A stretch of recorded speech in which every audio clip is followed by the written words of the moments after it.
ሥርዓተ ጸሎት ወቅዳሴ ዘበዓለ ሆሳዕና። ሆሳዕና ከዘጠኙ አበይት በዓላተ እግዚእ አንዱ ነው። ሆሳዕና ከትንሣኤ አስቀድሞ በአብይ ጾም መጀመሪያ ባለው እሁድ የሚከበር በዓል ነው። በዚህ ምዕራፍ የበዓለ ሆሳዕና ትርጉም፣ ጥንታዊ የሥርዓተ ጸሎትና ቅዳሴ አጀማመርን፣ በሀገራችንና በሌሎች የምሥራቅና የምዕራብ አብያተ ክርስቲያናት የሚታየውን የበዓለ ሆሳዕናን አከባበር፣ የበዓለ ሆሳዕናን ሥርዓተ ጸሎትንና የዘንባባ ወይንም የአበባ ዕደላውን እንዲሁም ሥርዓተ ዑደቱን በተመለከተ እንመለከታለን። የሆሳዕና ትርጉምና የበዓሉ የተለያዩ ስያሜዎች። በዓለ ሆሳዕና በሊቃውንቱ ዘንድ በዓለ ጸበርት ተብሎም ይጠራል።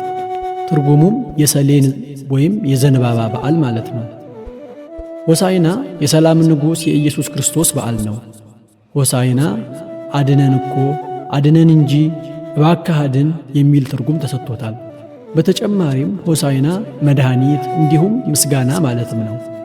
ሊቀ መዘምራን ላይከ ማርያም ወልደ ኢየሱስ በመጽሐፈ ግብረ ሕማማት ሆሳዕና በአርያም ቡሩክ ዘይመጽእ በስመ እግዚአብሔር ወቡርክት እንተ ትመጽእ መንግሥት በስመ እግዚአብሔር እንተ አቡነ ዳዊት ሆሳዕና በአርያም በማለት የተጻፈውን ሲተረጉሙ መድኃኒት በአርያም በእግዚአብሔር ስም የሚመጣ የተባረከ ነው።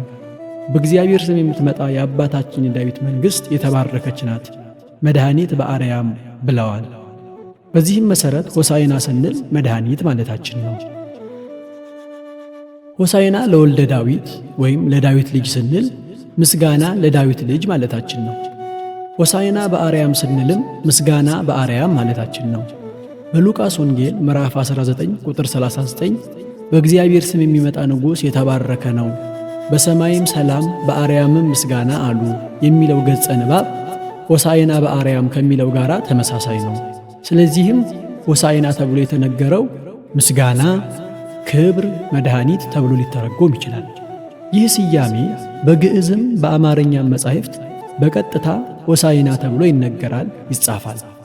ይህ በዓል የሚከበርበት ዕለትም ሆሳዕና ወይንም በዓለ ሆሳዕና ተብሎ ይጠራል። በዓለ ሆሳዕና ድል አድራጊው መሲሕ ወልደ እግዚአብሔር ኢየሱስ ክርስቶስ ወደ ቅድስቲቱ ከተማ ኢየሩሳሌም የገባበት ዕለት የሚታሰብበት አብይ በዓል ነው። መጋቢት 22 ቀን ጌታችን ኢየሱስ ክርስቶስ በአህያዋና በውርንጭላዋ ላይ ተቀምጦ ወደ ኢየሩሳሌም ቤተ መቅደስ የገባበት ዕለት በመሆኑ ጥንተ ሆሳዕና ይባላል። ኢየሩሳሌም በተለያዩ ጊዜያት የተሰሩ የሄሮድስ በር፣ የደማስቆ በር፣ አዲስ በር፣ ጃፋ በር፣ የጽዮን በር፣ የጥንድ በር፣ የምስራቅ በር፣ የአንበሳ በር ወዘተ እየተባሉ የሚጠሩ በሮች አሏት። ይህ ደጅ በደብረ ዘይት ተራራ አንጻር የሚገኝ በክርስትና የተዘጋው ወይም የማይከፈተው ደጅ ወርቃማው በር ወይንም የመሲህ በር በመባል ይታወቃል።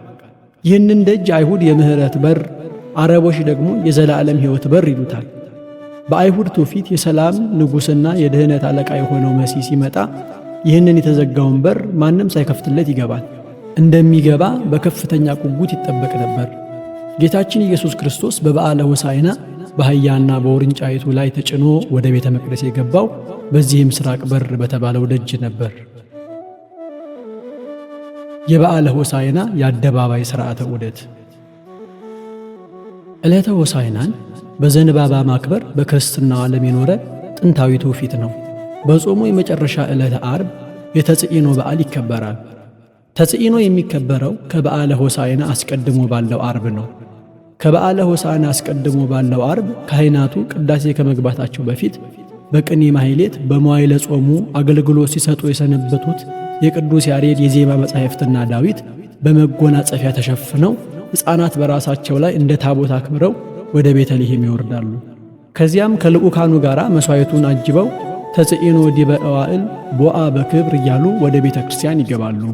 ይህም በተጽኢኖ ዕለት ጌታችን ኢየሱስ ክርስቶስ ከቤተ ራባ በኢያሪኮ አድርጎ ወደ ኢየሩሳሌም ሲገባ ሰዓቱ ስለመሸበት በኦሪት ልማድ በቅዳሜ ሰንበት መንገድ ስለማይሄዱ በቢታንያ በነ ማርታ ማርያምና አልዓዛር ቤት ቅዳሜን ዕረፍት አድርጓል። በዕለተ እሁድ ቤተ ፋጌ ከሚባለው አነስተኛ የካህናት መንደር ወደ ኢየሩሳሌም ገብቷል። ያንን ኢየሩሳሌም የገባበትን ዕለት በማስታወስ የሚከበር በዓል ነው። ስለዚህም ይህ ዕለት የተጽኢኖ በዓል በመባል ይታወቃል። በተመሳሳይ ሁኔታ እሁድ በበዓለ ሆሳዕና ልዑካኑ ቅዳሴ ሲገቡ ካህናቱ ተጽዕኖ ዲበ እዋእል ቦአ በክብር የሚለውን ምልጣን እየዘመሩ ይገባሉ። በዓለ ሆሳዕና በምስራቃውያንና በምዕራባውያን አብያተ ክርስቲያናት በተመሳሳይና በተቀራራቢ ሥርዓት ይከበራል። በተመሳሳይ ስያሜም ይጠራል። በርካታ ምዕመናንና ምዕመናት በበዓለ ሆሳዕና ቅዱስ ሥጋውንና ክቡር ደሙን ይቀበላሉ። የምስራቅ አብያተ ክርስቲያናት ደግሞ ከሆሳዕና በፊት ያለውን ቅዳሜ የአልዓዛር ቅዳሜ ወይንም ሳተርዴይ ኦፍ ላዛረስ ይሉታል።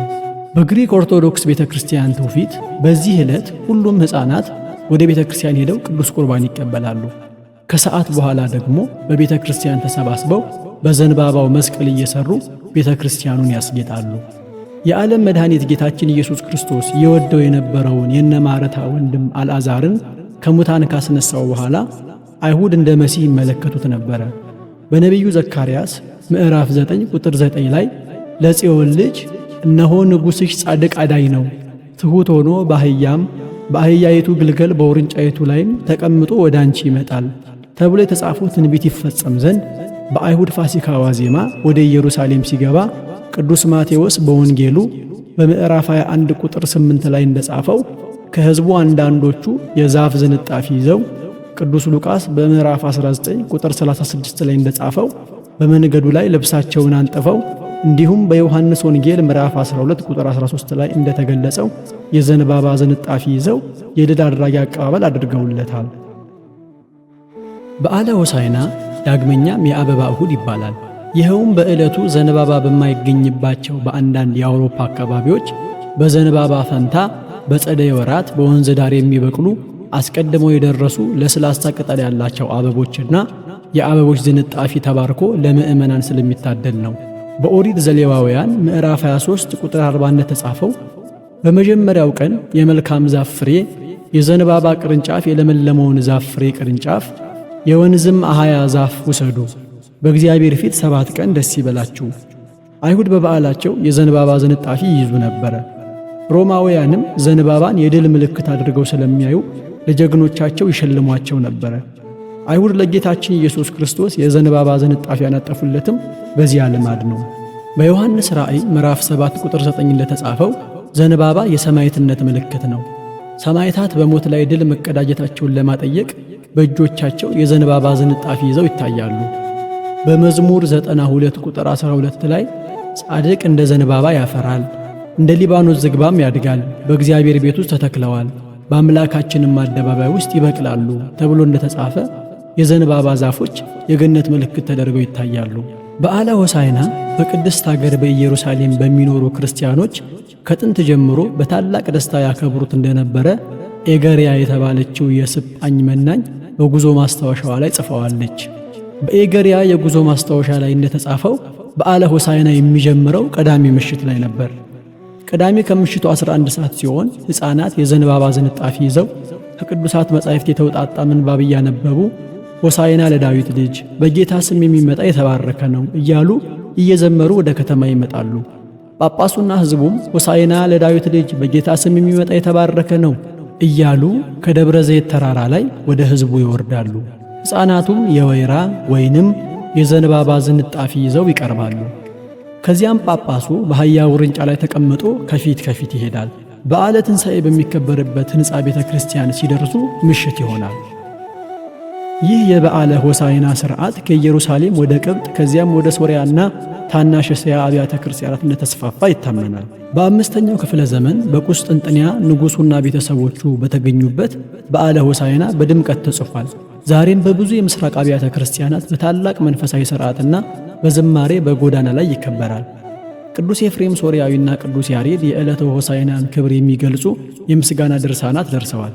በአንዳንድ አብያተ ክርስቲያን በዓለ ሆሳዕናን በነግ ጠዋት ማክበር የተጀመረው ከ6ኛው ክፍለ ዘመን በኋላ እንደሆነ መረጃዎች ይጠቁማሉ። ዛሬ ግን በአንዳንድ የምሥራቅና የምዕራብ አብያተ ክርስቲያናት የበዓለ ሆሳዕና ዑደት ከቅዳሴ በኋላ ሲፈጸም ይታያል። የቅብጥ ምዕመናንም በእስልምና ተጽዕኖ ስር ከመውደቃቸው አስቀድሞ አደባባይ ወጥተው ዑደት በማድረግ በዓለ ሆሳዕናን ያከብሩ ነበር። አሁን ግን ቅብጣውያን በዓሉን የሚያከብሩት በቤተ ክርስቲያን ቅጽር ውስጥ ነው። በበዓለ ሆሳዕና ሌሊት ዘንባባው ከተባረከ በኋላ ለካህናቱና ለምዕመናን ይታደላል። ከዚያም ሁሉም የታደለውን የዘንባባ ዝንጣፊ ይዘው በምስዋዑ ዙሪያና ቅዱሳት ስዕላትን ይዘው እየዞሩ ይዘምራሉ። ከበዓሉ በኋላ በዘንባባው ዝንጣፊ ቅርጫትና የተለያዩ ነገሮችን በመስራት ለወዳጆቻቸው ይሰጣሉ። ከበዓሉ ረድኤት በረከት ያሳትፈን። ምንጭ መዝገበ በረከት ዘሰሙን ቅድስት። ጸሐፊ ቀሲስ ሰሎሞን ወንድሙ መታፈሪያ። ዘውሆተ ብርሃን ሚዲያን በተለያዩ አማራጮች ይከታተሉ።